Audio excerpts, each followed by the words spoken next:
Wake up! This is Breakfast and Bets. I had a little breakfast. All right, everybody. I am here. I am your boy, JRich. Y'all know Ray isn't here today, but before we get started, we do have to give a massive shout out to Miss GQ herself, Miss Garvin. It is her birthday, so have to give her a huge shout out because none of this would be possible without her. I love her with all of my heart. So make sure, whether you are tapping in the chat right now or you're tapping in later, make sure to wish Miss Garvin a happy birthday. But we are here. We are back. Breakfast and Bets is here. Make sure you are in our Dubclub. Make sure you check out Mojo Fantasy because we had a couple of our Discord members win a ton of money over the course of the weekend. But of course, y'all know I can't do this alone. I have my man here with me, Mitch Carl. Mitch, how are you doing, my man? You had some internet issues. You're a little bit sick. Man, rough day for you. But how are you, my friend? Haven't talked to you in a while. Listen, man, I appreciate you bringing me in. Nice intro today. Very fluid. I'm struggling. Listen, man, I'm transparent in all things sports betting and life. I am on the absolute struggle bus. I've had 3 doctor's appointments, been sick for 10 days, just been on and off, one thing after the next. But I'm here. I'm looking at some NFL bets for the week. I feel good about a few spots already. You know, it's going to be a nice early look into the Sunday games, a little bit for Thursday night football. I got a play I'm already going to talk about at top of the show for sure in regards to a couple quarterbacks, and we'll get to the hot segment. But I'm excited, man. I'm excited. There's always money to be made in sports betting, so let's do it.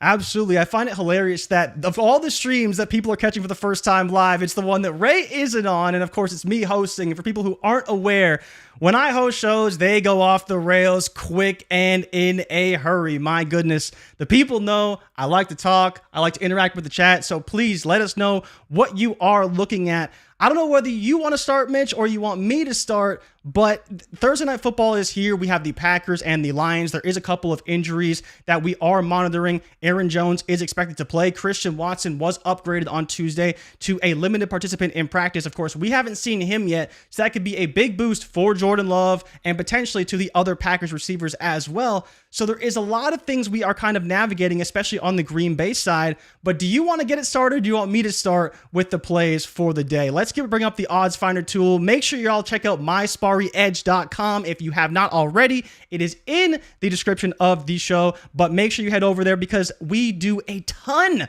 of line hunting, don't we, Mitch? So where do you want to start today for Breakfast and Bets? Give the people some winners, whether it's Prize Picks, whether it's Fliff, DK, FanDuel. Where are we getting started, Mitch?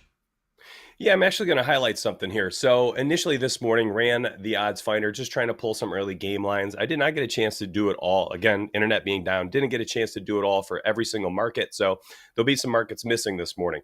Now, in regards to the game itself, it's an interesting one where we have the Lions on the road in Green Bay. Lions are slight favorites right now. Yeah. And on DK, minus 120, an interesting price.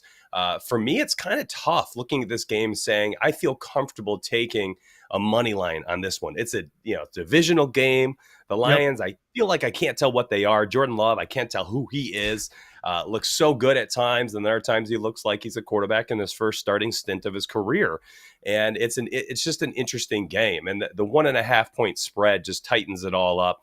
It makes it really a pick 'em. It's a 50-50, I think, in my opinion. So I don't feel confident in the minus 120. If anything, I think the value is going to be on the Green Bay money line where you're getting plus odds at home, which is always an interesting spot. The one play that I like right now, actually this morning, was just pulled. Of course, always. I feel like this is the top of every single show, my guy. Yep. Last week this happened. We had 2 plays dial up to give the folks right away and then disappeared as we went live. It was the Jared Goff over 33.5 passing attempts. Now, here's the deal. Jared Goff or Jordan Love? Just because you're showing Jordan Love, but you're talking about Jared Goff. So I want to make sure we have clarity for the people here. Yeah, no doubt about it. It's a Jared Goff play, and maybe it'll get popped back up here. And if it does at 33.5, I really like the over this week. Multiple books opened at 33.5. Public slammed the over. Multiple books moved to 34.5. There are still a few books sitting at 33.5. One of them specifically, FanDuel. If you have access to FanDuel Sportsbook, over 33.5, minus 125 is still sitting there. I did not check Fliff this morning for you Fliffer nutters out there, 42 plus legalized states of sports betting. But I'm taking Jared Goff over 33.5 passing attempts. I think that, he'll continue to sling the football. I think he's had 34 plus in each of the first three. So give me a fourth game of 34 plus passes. Yeah, I mean, Jared Goff, for whatever reason, it seems like they are destined to give him the ball. Talk about injuries. Dave Montgomery is another player we are monitoring closely. And I think to your point, if he isn't available in this game, then they probably run the ball less, and that means more passing attempts for Jared Goff. Now, I'd be a little bit concerned about the passing game for the Lions, only because I am a big fan of this Green Bay defense. I think they are a little bit underrated. But I am going to be sticking with Green Bay, Mitch. So can you please pull up Luke Musgrave for me? Because Musgrave is a player I've been all in on him all week long. And I'm waiting for the time to tell the people Musgrave is here. Musgrave time is here. The Detroit Lions have been the worst team in the NFL against opposing tight ends this season. You talk about last week, the Atlanta Falcons had not one, but two tight ends go over 40 yards. The only problem is this line hasn't quite settled yet. He's gone over in 2 of the last 3 games, but this line is a little bit high right now on PrizePicks. DK just recently moved their line down to 36.5. FanDuel was at 38.5. But I do really like this play for Musgrave, so I want people to know, maybe we don't take it today, but definitely monitor this line, because I think on PrizePicks, on Underdog, it probably drops, and the matchup is phenomenal. Literally the top matchup in the NFL for opposing tight ends. But as I mentioned, Christian Watson gonna potentially be back in this game, and Aaron Jones will definitely be back in this game. The Lions are sporting one of the best run defenses in the NFL. They've only allowed 50 yards per game to opposing running backs, so that is great for the passing game. But another thing you mentioned, Mitch, Jordan Love, very inconsistent at times. I believe he only has a 53% completion percentage, so it's going to be tough at times for this, but Musgrave is heavily favored to go over. So if you pull up the 3.5 receptions, Mitch, that's another play that right now, if it's still available, go check, see if it's available, but it's another one that's on PrizePicks and Underdog at 3.5. So it's looking like they pulled it finally. Is you saying because you have Musgrave pulled up? That was up recently, and it's minus 135 to the over right now. So we'll see what happens, but Musgrave at 39.5 is a line that I really, really like. And Mitch, how do you feel about this Packers offense, knowing that there could be some weapons coming back? Yeah, no, I think it's going to be an interesting dynamic here. Throwing a few more pieces of the puzzle into the mix, and it makes me a little worried targeting the skill players. I think actually the one player I feel the least concerned about is Luke Musgrave, and I did a little waiver wire article in my newsletter yesterday talking about Luke Musgrave and the amount of targets he's received, his snap shares, his target route participation. Everything is very good for the young man, and he's been somebody who's been fairly consistent. And I like the 39.5 receiving yards. I wish that they had the receptions up on PrizePicks this morning. Unfortunately, they don't. Because there's juice to the under, I think we'll see a 3.0 on PrizePicks. Again, it's early. It's early Wednesday morning. PrizePicks clearly doesn't have all the pieces up on the board. When they do, I would imagine Musgrave opens at 3.0, at which case I like the over 3 receptions for Musgrave. In fact, I actually like the plus 124 over 3.5 receptions on DK Sportsbook. Yeah, I mean, that's a pretty darn good value to give us plus 124 on DK. I mean, Barstool, Fliff, FanDuel, minus 110, minus 110, plus 102. And then you have DK at plus 124, kind of the outlier line for over 3.5 receptions. And I think if there's anybody who stays semi-consistent in his role, it's going to be Musgrave. Yeah, and I mean, you talk about last week against the Falcons, 2 tight ends had, I believe it was 6+ targets. They both had 4+ receptions in Kyle Pitts and Jonnu Smith up against this Lions defense. Before that, it was Colby Parkinson and Noah Fant and a bunch of tight ends on Seattle. So Musgrave is definitely a phenomenal matchup. And then as well, the other guys I'm looking at over here are the quarterbacks for interceptions, because I don't know what it is. And as you mentioned about Jordan Love, he's only thrown 1 pick so far. He's played some pretty good defense. He's played some pretty good offense, but Jared Goff is a player who I believe back-to-back weeks he's thrown picks, and prior to that, he was throwing almost none. He is juiced to the under for an interception right now. How would you feel about taking an under on Jared Goff for under 0.5 interceptions?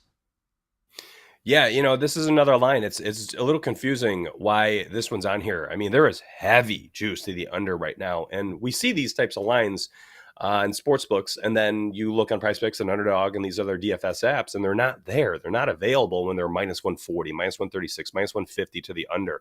And that's what he is right now across Pinnacle, DK, and Fliff, minus 135 on Barstool. So heavy juice to the under. If you're playing purely the math game, taking Goff and snagging the under is absolutely the plus EV play. I don't mind it at all. I think that's something I could play into personally. I want to take the passing attempts, but that's not there. Yep. So, and if it doesn't go back up at 33.5, we have to pivot. And I think that's a great pivot, taking Goff under a half interception, just purely based on the value that this kind of gives you to start your entry on PrizePicks. Yeah, no, I love Jared Goff. Is there anything else that you've been looking at for this game, or even, further into the slate? Because one play, see if it's up right now. I don't know if it's a great play yet, but Calvin Ridley, I don't know if you noticed this, Mitch, but he has a revenge game this week. And I believe his line was up. I think it was 66.5. The line on the books right around 67.5, and it really piqued my interest. So it's up at 65.5 now. It's dropping a little bit.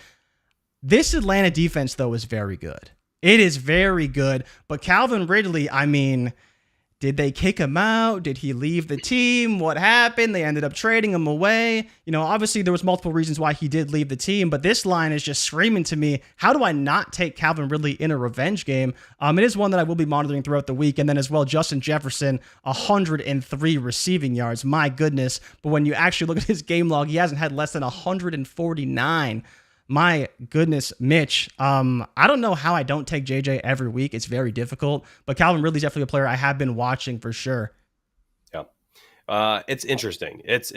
And what makes it tougher right now is not a single book has any player reception market out there for either of these players. And, it's easier to project yardage when we can see, 5.5 receptions lean to the over. Okay, we're potentially getting a higher implied probability that this person is going to get 6 catches. All right, we have 13.2 yards per catch average, blah, blah, blah, blah, blah. And then you can take an over or under based on the receiving yards. Just looking at them surface level, it's basically just playing Narrative Street right now. Do you believe in Narrative Street? Do you believe Ridley's a little salty about what happened, what went down in Atlanta? And I'm sorry, man. I'm sorry. I don't see how he isn't. I mean, we're talking years of his career in his prime just taken from him by not just the league, but it felt like the handling of the situation by Atlanta was funky. They kind of just threw him under the bus. They didn't really back him up at all publicly. Who knows how they were inside the building, but man, it just didn't look good. He definitely was ready to get out of there as soon as he had the opportunity. Yeah. And I'm with you, man. I can't imagine a spot this weekend where I'm not liking Ridley props. Problem again is I just got to wait for those reception props to pop up, and we don't have any. It's so early, JRich. Yeah. I mean, we have a single reception prop for Thursday night football and nothing for the weekend. I mean, this is a very bare board. We usually have a little bit more as of Wednesday morning for the Thursday night game at the very least.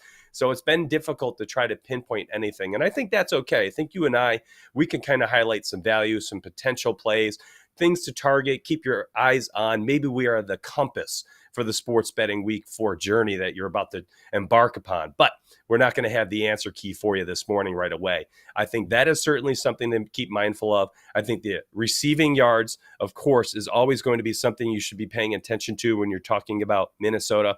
My early lean is to take the under. I'm going to be honest. I know it's Justin Jefferson. I know his downfield targets are insane this year. He's racking up 1 million yards per game, but they're on the road. He's always done a lot better at home on that turf, on the road in Carolina. Who knows what the game script's going to be like? Do they start trying to hammer the rock a little bit more? It seemed like they did. They really did. They opened up heavy dosage of Alexander Madison. And then, the game started to just get a little bit higher scoring. And all of a sudden they're like, all right, we got to chuck the football 1 billion times again. And then they did. So it went from Jefferson, 3 catches for 80 yards at halftime to, I believe he had 4 in the second half, some more yards there, but they were peppering him. The rest of the second half too. So I could imagine that he'll get some opportunities, but I am concerned about the upside this weekend. Yeah, I mean, you talk about the home-away splits. I've oftenly referenced the indoor-outdoor splits. And for whatever reason, when he plays outdoors, he just stinks. It doesn't make any sense. I think part of it is the cold. Now, Carolina, of course, not going to be an issue when you're talking about cold weather. He'll probably be okay there, but they do have a great defense. Talk about the pass rush. Kirk Cousins has been facing a ton of pressure. You talked about the running game.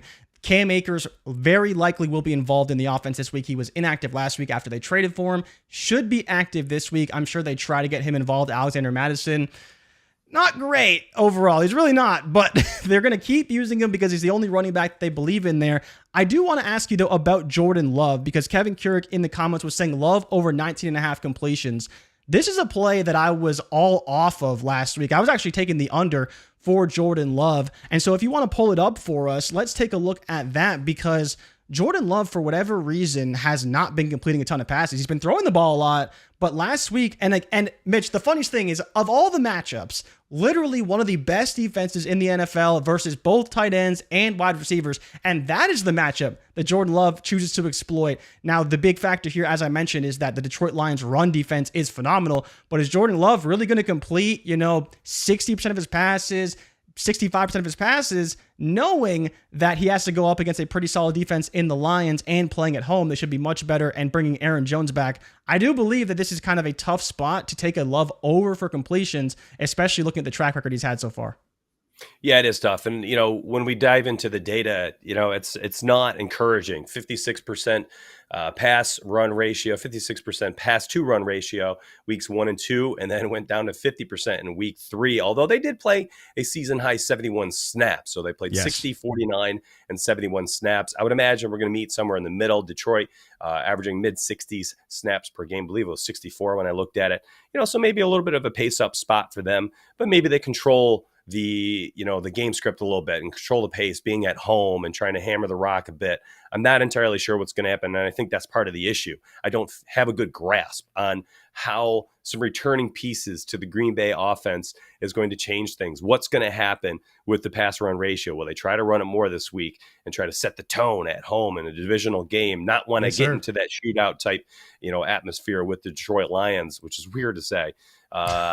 So for me, it's, I don't know, man, like, when we're talking Jordan Love, pass volume it's not the first thought that I have with Jordan Love. It's a short, quick passing game, which we've seen them try to get it in the hands of their playmakers. And I'm not entirely sure taking any volume type prop for Jordan Love is really the play. I think on the flip side, taking Goff for some volume is potentially a better move. But for Jordan Love, man, you're going to have to twist my arm pretty hard. Yeah, I was looking up at Darnell Savage as well. He was another guy I was looking at. His tackle and assists were up on Prize Picks at 6.5, but they've been bumped down to 6, of course, because why would they give us all that EV for a long period of time? It's very difficult right now. But you look at some of the other players that are available. Jaden Reed has been great so far. Dontavian Wicks is a player I'm looking at for an under, Mitch.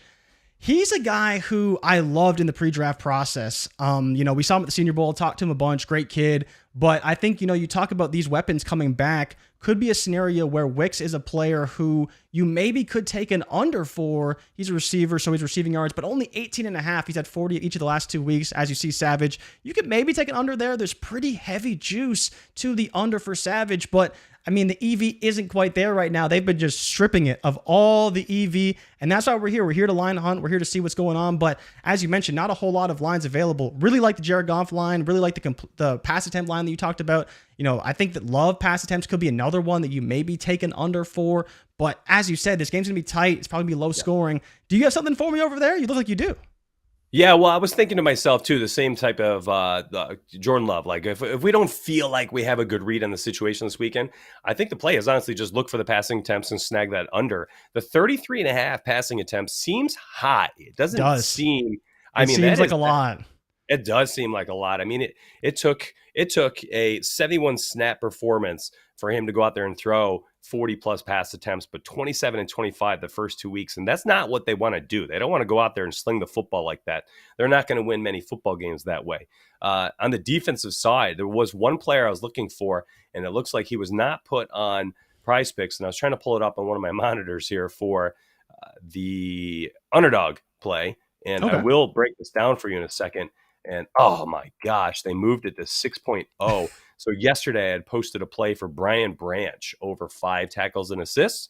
And this has been moved to 6.0 on underdog. I can't believe it, man. That is a massive, massive bump. Let me just break it down for you real quick, though, because Brian Branch was somebody who it just did not make sense when you were looking at the sports books. And I'm going to take a peek and see if I can find you a line for sportsbooks themselves if you are looking for a bet. But Brian Branch, man, over 5.5 tackles and assists, has hit the over in all but 4 games in the last 2 years. The 4 times he missed, he had 5 exact tackles and assists. Literally 100% of the games in 2 straight years, he had 5 or more. So I guess that's probably why they moved it to 6. Brian Branch on sportsbooks. Fliff, you can still grab at -145 would be the best line. We got this at +125 in Discord. I posted that yesterday. Alerted Discord, said, hey, Dubclub, listen up. We're taking Brian Branch over 5.5 tackle assists +125 DK Sportsbook.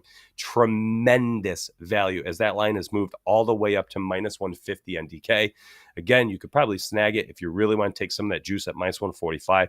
Maybe you pair it with like an alt line for this game, maybe take Packers at home +10.5, something like that, where you can cover a touchdown, a field goal at home, parlayed with Brian Branch. I think something like that is doable, but I think honestly, if you missed the value, you just kind of missed it. Move on to the next piece.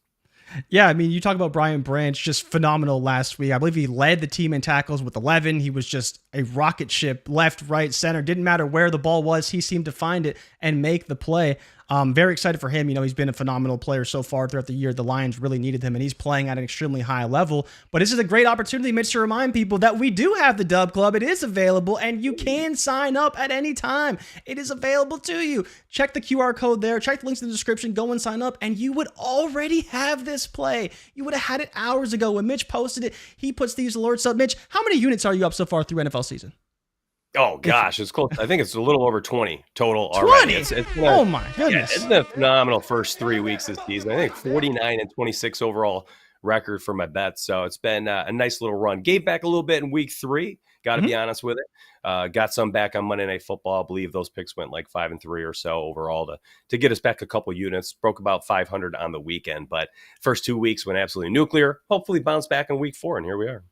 Yeah, week 3 was a weird week for everybody. There's a lot of trends that we were following that kind of ended overall. So it definitely is a bit of an issue for us. But, the one thing, like I mentioned, the tight ends and the Detroit Lions are just a match made in heaven.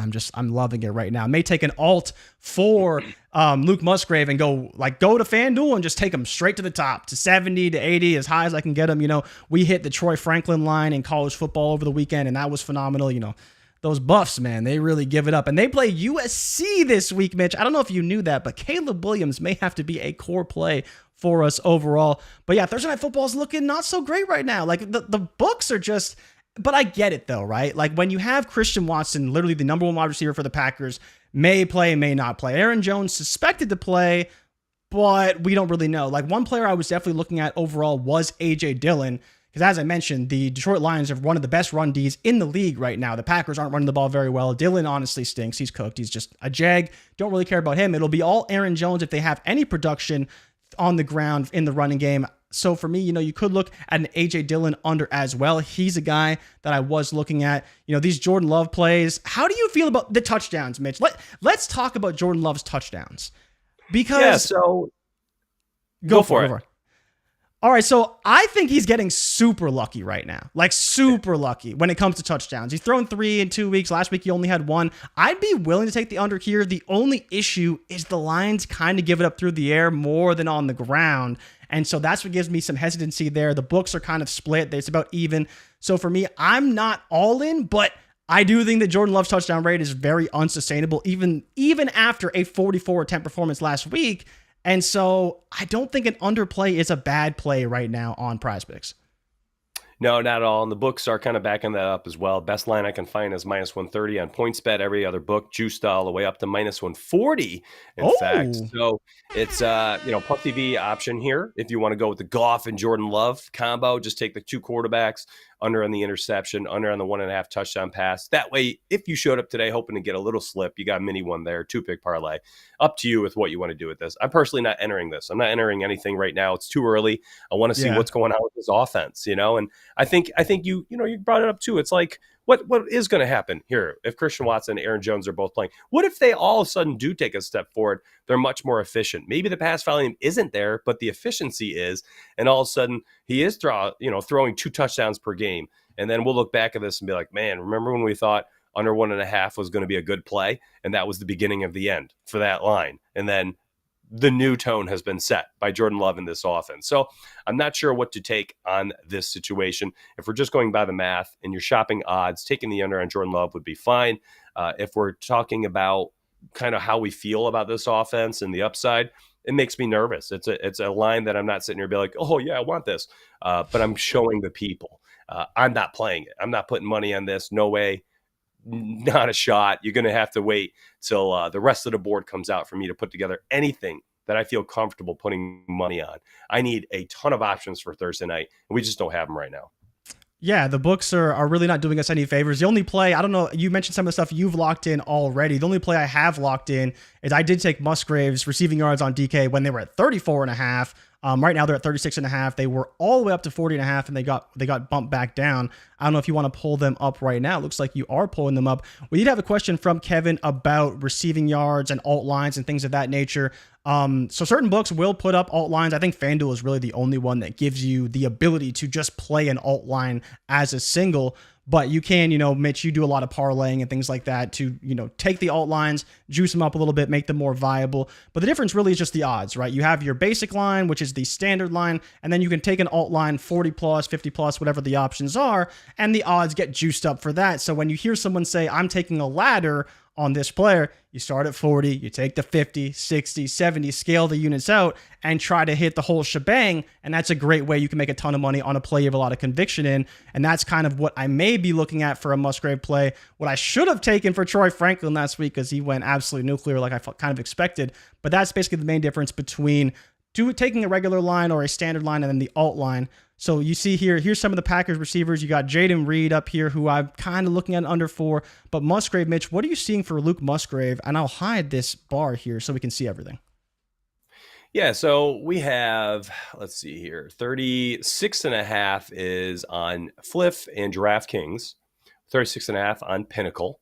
And then you have a little lean to the over on those two lines. And then randomly on FanDuel, we have a 38.5, and then 39.5 is actually the worst line out there for Prize Picks. So in the beginning, I know you had mentioned that and then said, I don't like that they moved them up. And you made the right call. 39.5, even if you like it, is not a good play on Prize Picks. You're basically being taxed 10% on the actual prop market for Luke Musgrave. The play is to grab the over 36.5 if you're looking to put in a sports bet for Luke Musgrave at minus 125 on Fliff. If that's the only book you have access to, would be fine as well. Over 36.5 receiving yards. In regards to the ladders, I do want to touch on that. When we're talking about ladder plays, I've always found it beneficial to keep in mind who the player is. So if we're looking at a Justin Jefferson ladder, right? Maybe 88.5 is the receiving yards prop, and then you take over 88.5, you take the 100 plus, 110 or 120 plus, 125 plus, whatever it is, and you just keep climbing that ladder. He's a guy who has a ceiling that's potentially, honestly, uncapped. 250 yards in a random game, and you're not like shocked by it. You're like, oh yeah, he always had the upside for that. Guys like Luke Musgrave, Romeo Doubs, it's a lot harder to take. Oh yeah, I like them over 36.5 FanDuel Sportsbook or over 38.5, also 50 plus, 60 plus. I mean, what type of upside do we really getting there? Unless they're giving you a ton of return on that investment, plus 225, plus 300, then it's incredibly difficult for me to snag guys like that. Running backs, same thing. Guys like that I really like, but you got to pay attention to who it is. I mean, you're grabbing Joe Mixon over rushing yard prop. We don't see him go off for 100 plus very frequently. Guy like Christian McCaffrey could go 70 yards in a single carry. So give me the ladders for guys like that. Give me a ladder for Tyreek Hill. Any given slant is a 75-yard gain. So, pay attention to who you're really betting on when you're doing that. Don't fall in love with any upside of any player unless they truly have that upside and have shown it before. Yeah, you talk about Jefferson, and he's actually a player who I think is a great case study, because if you really look at Justin Jefferson's lines for what they are in the books versus to what he actually finishes at, he very rarely has 90 receiving yards. He's usually well over 100, or he's under 70. And so when you look at players like that, it's important to point that out, mainly because Tyreek Hill is another perfect example. This season, he has 3 games. He has one, he has 200 yards. He has one, he had 150, and one, he only had 50 yards. And so if you're betting on Tyreek Hill, and his line is 88.5, which I believe it is right now, and you have access to sports books, you almost might as well go and look to see what the price is for 100 plus, because chances are you're getting decent enough value to where it's worth it, because his range of outcomes to hit 80 or 90 is very similar to the range of outcomes it is to hit 100 based off his historical numbers. So that's another way you can kind of exploit the lines on the books. And of course, you do have to pay up for that. He has to get the yards, but based on his range of outcomes game to game, that's kind of where he falls. He's either going way over or way under in a lot of cases. But Mitch, is there anything else you want to kind of look at on the books or kind of been on top of mind? Because we got to give some information to the people here. We're saying we might take this play, might take that play, trying to, dissect this game and break it down a little bit. And I did want to point out Musgrave is 36.5 on Underdog. So we could look at that as well if that's an option to you, if you're looking at Underdog. And Mitch, I don't know if you saw this. For people who are not on Underdog right now, they have a $500 match for this week only. I believe it's only till October 4th, a 100% deposit match up to $500. The only pick'em site on the books that does that. So if you are not on Underdog yet, go and sign up, use the promo code WAKEUP and sign up, put in that $500 because they will match you $500 until October 4th. So make sure you do that. Prize Picks is not going to give you that same match, and you go take that Musgrave play and make some money off of it. But Mitch, what are you looking at right now? Are you muted? Oh no, Mitch. Oh no. That's a JRich special right there. Yeah, I muted that so I could start coughing.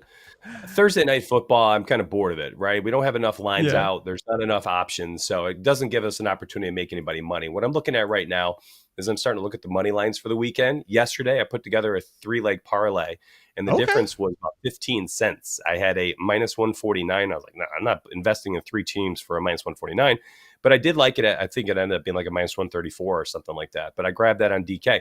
All I did is I hopped over to the odds finder here, which you all have access to down below in the description section. And I was looking for 3 teams, and 2 of them are at home. 1 is on the road. The first one being the Philadelphia Eagles right here. They're at home against the Commanders. And I was looking for their money lines. I was like, okay, DK, best line, minus 360. All right. Keep on going. Was the other one 49ers was the other team. So I grabbed the 49ers. Unbelievably juiced. Yeah, I was going to say, what are they, minus 1,000? Yeah, it's crazy. They are 14-point home favorites against the Cardinals. At least that's what they opened at. And then the last ones, I took the Chiefs over.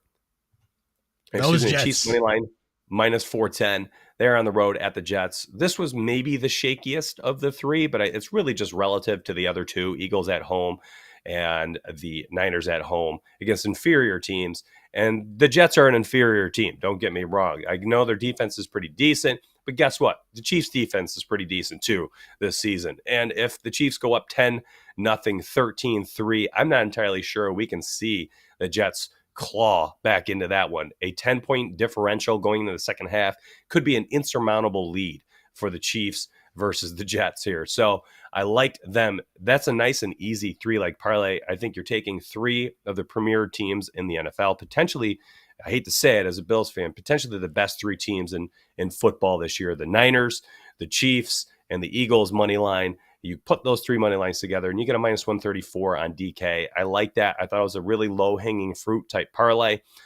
If you want to adjust it, do it how you see fit. You could always add like an alt line in there for one of those games or something and make it a nice 4-legger with better odds. But that's up to you. I gave you a baseline play. So for the week 4 Sunday slate, the only lean I have right now is just putting together those 3 teams, knowing they're so much better in their competition, and just putting together the money lines. Yeah, I mean, that Chiefs defense, honestly, like Mitch, no cap, they may be the best unit in that game, period. Like the Chiefs defense somehow is still underrated. Like people thought that they played pretty damn well this week against Chicago. It may be even worse. Like we saw your Bills, and shout out to the Bills, 9 sacks, 4 interceptions last week against the Commanders. I honestly think the Chiefs can top it. I'm not saying they're going to top it, but I honestly think the Chiefs can top it up against Zach Wilson. We know the Jets signed Trevor Siemian. He's not playing in this game. It will be Zach Wilson, and he's going to get destroyed. And little known fact for you as well, Mitch, I don't know if you knew this, it is the first time Patrick Mahomes is playing in New York. So it is the first time he's playing in New York City. So I think, you want to talk about narrative street, Kelsey, maybe Taylor Swift is at the game again. First time playing in New York. Mahomes putting on a show. I think the Chiefs absolutely steamroll the Jets. So I would not be worried about that line at all. And as you mentioned, the Eagles, phenomenal team, played great this week. Really had a bit of a bounce back performance, especially on offense. And then, of course, the San Francisco 49ers. If they don't roll, if they pull a Cowboys, I don't know what to make of the Cardinals. They are surprisingly good. I think everyone owes them an apology, but the Niners should steamroll them. Like, they really, really should. They're just way too good of a team. But I don't have anything else right now. Every line I was looking at before the show got bumped or taken down, as you mentioned. But Mitch, is there anything you want to say on your way out of here to the people? No, I just be careful. It's early in the week. I know a lot of people have an itch they feel like they have to scratch right now, but you don't. Wait until the opportunity kind of presents itself, and then we take advantage. Just have your alerts on for Discord. If you're one of our Dubclub members, you'll have dozens of bets live by Sunday morning. I can promise you that. There's never going to be different. There's 12 plus cappers inside Discord. You can get access for less than $20 with the promo code down below. It's honestly, if you're trying to dabble into sports betting, or if you're a seasoned sports bettor, there's a spot for you and a place for you inside our Discord. No matter what, honestly, we have a lot of people who are brand new to the game, brand new to the hustle, and we're going to support you. And if you're a seasoned vet, you're going to slide right in there and just hit the ground running. We make it extremely clear. It's very concise write-ups, and we show the actual bet. We write it out, and you'll know exactly what to do, how to bet it, where to bet it. And then we make it very, very easy for new sports bettors as well. We don't want anybody to get in there and feel like they're just overwhelmed, or they're having to clear this really difficult or unnerving hurdle, which I think a lot of people getting new into sports betting feel that way. I don't know what app to download. Where do I click this tab? How do I enter this? And we try our best to make sure that everybody kind of feels confident in their sports betting journey. So hopefully you guys use that promo code down below. Be fast, and I'll see you in Discord along with JRich, Ray GQ, and the others. Yeah, Mitch, you said it perfectly, right? We try as much as we do to win as we do to educate all of our subscribers, right? And I think the biggest thing here is that you do have to take account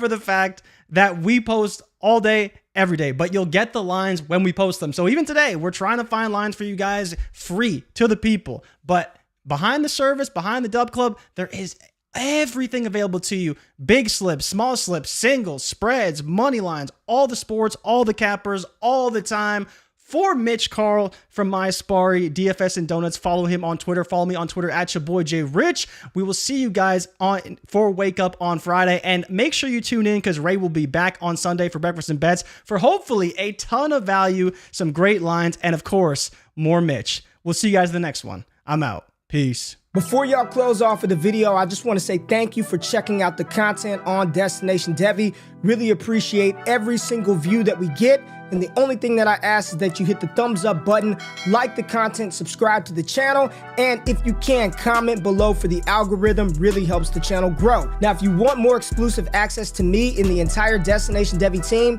patreon.com/allgas gives you that access. Now, if your money's a little funny, we do have free content for you. Make sure you subscribe to the All Gas newsletter. There's a link in the description of this video below, and subscribe to the Destination Devy podcast radio feed, where we got all types of shows hitting airwaves every single week. Now y'all can get out of here. I appreciate y'all tapping in. It's All Gas all the time. I love y'all. I'm out of this thing. Peace.